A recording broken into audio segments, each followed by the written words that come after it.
नमस्ते, good morning. तो आज हम सब अपने पेरेंट्स, अपने गुरु, अपने मास्टर, अपने टीचर के आशीर्वाद से आज की जर्नी को स्टार्ट करते हैं। कल हमने काफी beautiful part true homeopathic physician क्या करेगा क्या नहीं करेगा उसके बारे में हमने समझा। अब एफोरिज्म नंबर 286 सिक्स्थ एडिशन से। तो हम सिक्स्थ एडिशन में देख रहे हैं कि कैसे हम दवाई को दे दे सकते, कौन से अलग अलग पार्ट्स होंगे जहां से हम दवाई को एनर्जी को दे सकते। उसी के रिलेटेड एक नया अध्याय एफोरिज्म नंबर 286 में सिक्स्थ एडिशन में है। That is the dynamic force of mineral magnets, electricity and galvanism act no less powerfully means same more powerfully upon our life principle। यानी कि जो मैग्नेट है, मिनरल मैग्नेट या इलेक्ट्रिसिटी या गैल्वेनिज्म, ये भी कोई लेस पावरफुली काम नहीं करता है, बल्कि and they are not less homeopathic, ये भी कोई कम होम्योपैथिक नहीं है than the properly so called medicines which neutralize disease by taking them through the mouth or rubbing them on the skin or by olfaction. There may be diseases, especially diseases of sensibility and irritability, abnormal sensations and involuntary muscular movements, which may be cured by those means। इस तरीके के diseases है जिनको ऐसी energy यानी कि mineral magnets, electricity, गैल्वेनिज्म, इन सब से भी क्योर किया जाता है, जैसा कि आजकल फिजियोथेरापी में इसका यूज होता है। But the more certain way of applying last to as well as that of the so-called electromagnetic lies still very much in the dark to make homeopathic use of them। लेकिन इन सबको apply करने में जो last to है, उतनी जितनी last to यानी कि इलेक्ट्रिसिटी एंड गैल्वेनिज्म का जितना यूज होता है, उतना इलेक्ट्रोमैग्नेटिक यानी कि मिनरल मैग्नेट्स को उतना वो होम्योपैथिक यूज उतना नहीं है, वेरी डार्क में है अभी भी। So far, both electricity and galvanism have been used only for palliation to the great damage of the sick। Electricity and galvanism है क्योंकि ये सब पैलिएशन के लिए ही यूज किया जाता है, जिससे वो बीमार व्यक्ति और डैमेज की तरफ चला जाता है। Positive pure action of both upon the healthy human body have until the present time been but little tested। उसकी जो पॉजिटिव प्योर इफेक्ट है वो अभी भी प्रेजेंट टाइम में भी उसकी जो इफेक्ट है वो काफी कम टेस्ट हुई है, तो उसकी इफेक्ट जानना भी जरूरी है। उसी को आगे बढ़ा देते एक बार। Aphorism number 287, sixth edition say, the powers of the magnet for healing purposes can be employed with more certainty according to the positive effects detailed in Mater Medica Pura under north and south pole of a powerful magnetic bar। जो ये magnetic force है यानी कि उसको मटर Medica में already prove कर दिया है हनुमान सर ने पॉजिटिव इफेक्ट के बारे में, कि वो क्या क्या इफेक्ट देती है। उसकी दो अलग अलग दवाई है, north pole of magnetic bar and south pole of magnetic bar. दो both poles are alike powerful, they nevertheless oppose each other in the manner of their respective action। The doses may be modified by the length of the time of contact with one or the other pole। दोनों की action काफी भले ही एक तरीके की दिखते, लेकिन वो दोनों एक दूसरे से अलग है, पावरफुल है, लेकिन एक दूसरे की अलग मैनर में उसकी एक्शन होती है। द डोजेज में बी मॉडिफाइड, और ये डोजेज को भी मॉडिफाइड किया जा सकता है according as the symptoms of either north और साउथ पोल आर इंडिकेटेड। जिस तरीके से उसकी इंडिकेशन आती है, नॉर्थ पोल की आती है या साउथ पोल की, उसके हिसाब से। As antidote to too violent action, the application of a plate of polished zinc will suffice. अगर वायलेंट एक्शन है तो पॉलिश्ड जिंक का एंटीडोट देना चाहिए। ये एंटीडोट सफिशिएंट है। उसको और आगे बढ़ाते हैं। क्योंकि ये पार्ट काफी इकट्ठा है तो हम सिक्स एडिशन से पार्ट पहले हम पढ़ लेते, फिर बाकी के जो फिर से हम फिफ्थ एडिशन से एफोरिज्म नंबर 287 से हम पढ़ेंगे। Aphorism 288 sixth addition. I find it yet necessary to allude here to animal magnetism। Hanuman sir उसी बात को और आगे ले जाते हैं कि भाई ऐसी बात एक एनिमल मैग्नेटिज्म को भी हमें जानना जरूरी है। ऐसा हनुमान सर ने फाइंड आउट किया है कि ये भी काफी इंपॉर्टेंट है एनर्जी देने का जो पार्ट है वो मैस्मेरिज्म, जिसको आजकल रेकी के नाम से जाना जाता है, एज इट इज टर्म्ड और other mesmerism, as it should be called in difference to deference to Mesmer its first founder. ये मैस्मरिज्म क्यों कहा गया? क्योंकि उसकी फाउंडर जो है उसका नाम है मैस्मर, उसके नेम से उसको मैस्मरिज्म कहा जाता है। which differs so much in its nature from all other therapeutic agents। दूसरे सभी therapeutic agents से काफी ये different nature का है। This curative force often so stupidly denied and disdained for a century। इसकी curative force को काफी मूर्खामी तरीके से इसको मना किया गया, काफी सेंचुरी से उसको विरोध किया गया, उसको स्वीकारा नहीं गया। Curative force acts in different ways. ऐसा फोर्स है जो अलग तरीके से काम करता है। It is a marvellous priceless gift of God to mankind by means of which the strong will of a well-intentioned person upon a sick one by contact, and even without these and even at some distance can bring the vital energy of the healthy mesmerizer endowed with this power into another person dynamically, just as one of the poles of powerful magnetic rod upon a bar of steel। तो इसमें क्या, ये एक priceless मार्वेलियस gift है ईश्वर की इंसानियत को, कि इसमें जो वेल इंटेंशन पर्सन है, जिसका इंटेंशन अच्छा है, वो उसकी स्ट्रॉन्ग विल से वो अपने अपने आसपास जो भी सिक पर्सन है उसको वो अपनी एनर्जी अपने इंटेंशन के साथ दे सकता है, वाइटल एनर्जी। और उसकी और वो जो पर्सन होगा जिसके पास ऐसी गिफ्ट है, वो मैस्मराइजर हेल्दी होना चाहिए। वो हेल्दी मैस्मराइजर अपनी वाइटल एनर्जी को दूसरे के अंदर ट्रांसफर कर सकता है डायनामिकली। ये है mesmerizing। जैसा हमने आगे ऑलरेडी समझा था कि जो दो पोल होते हैं, सॉरी, जो मैग्नेटिक रोड के साथ जब बार ऑफ स्टील कनेक्ट होता है तो दूसरी जो स्टील नीडल है उनको भी अट्रैक्ट कर सकता है। That is a transformation of magnetic power from magnet to the bar of steel. तो ये एक डायनामिक प्रोसेस है। इसको देख नहीं पाते लेकिन हम इसको महसूस कर सकते हैं, ऑब्जर्व कर सकते हैं कि इसकी इफेक्ट आ रही है। वही पार्ट है aphorism number 288।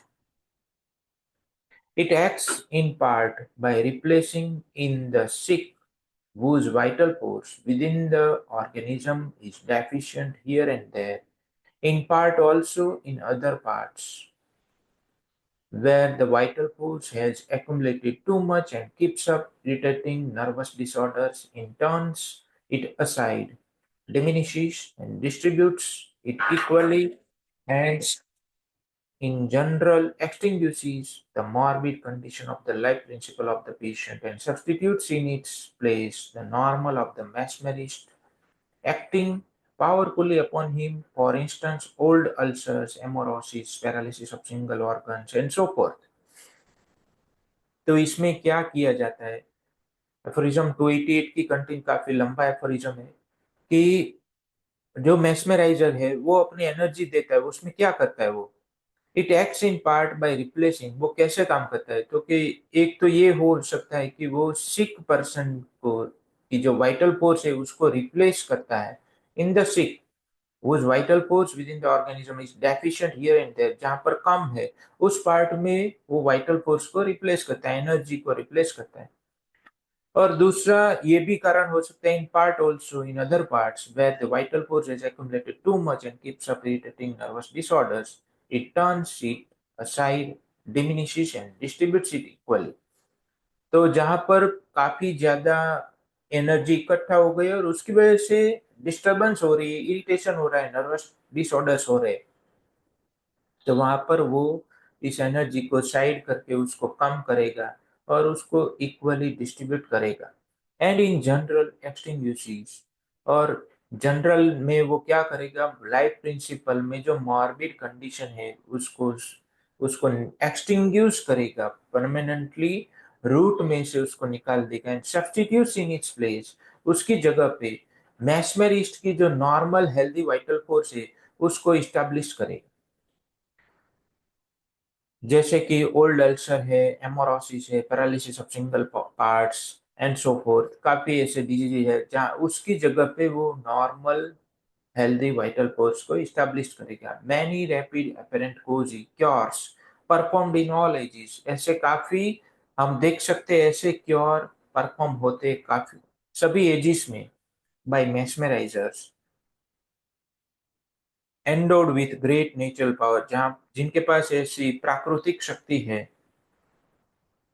Belong to this class, वो इस क्लास में आते हैं कि ऐसे क्योर इस एनर्जी की वजह से होता है।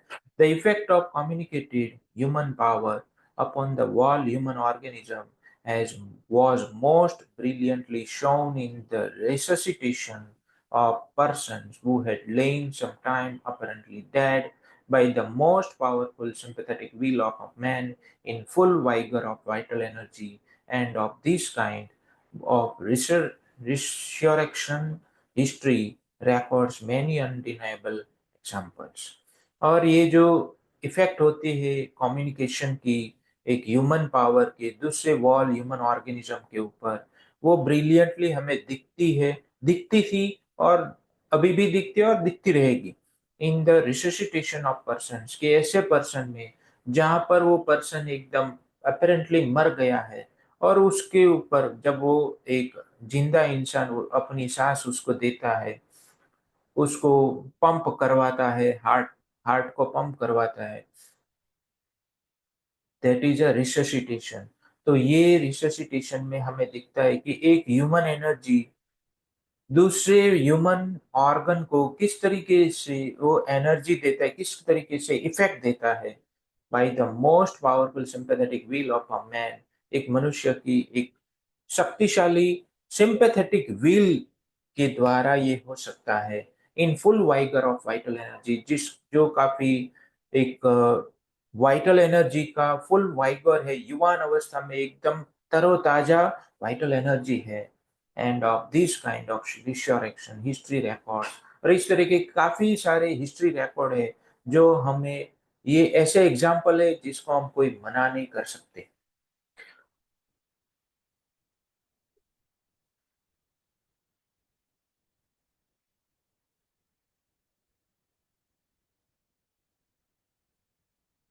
If the mesmerizing person of either sex capable at the same time of a good natured enthusiasm, किसी भी सेक्स का जो mesmerizing person हो, चाहे वो लेडी हो या मेल हो, कोई भी हो सकता है, फीमेल या मेल, कोई भी mesmerism कर सकता है, वो पर्सन जिसके पास ये पावर है वो किसी भी सेक्स का हो, capable eight the same time of a good nature enthusiasm, लेकिन उसका नेचर काफी अच्छा होना चाहिए, एंथुजियास्टिक होना चाहिए, even its degeneration into bigotry fanaticism, mysticism, or philanthropic dreaming will be empowered all the more with this philanthropic, self sacrificing performance to direct exclusively the power of his commanding good will to the recipient requiring his help, and at the same time to concentrate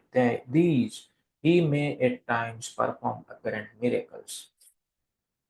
तो वो अच्छे nature का होना चाहिए इन सब की even it's D generation, उसका D generation होना चाहिए। किसमें? बिगॉटरी, फैनेटिसिज्म, इन सब में वो विश्वास नहीं रखना चाहिए उसको। और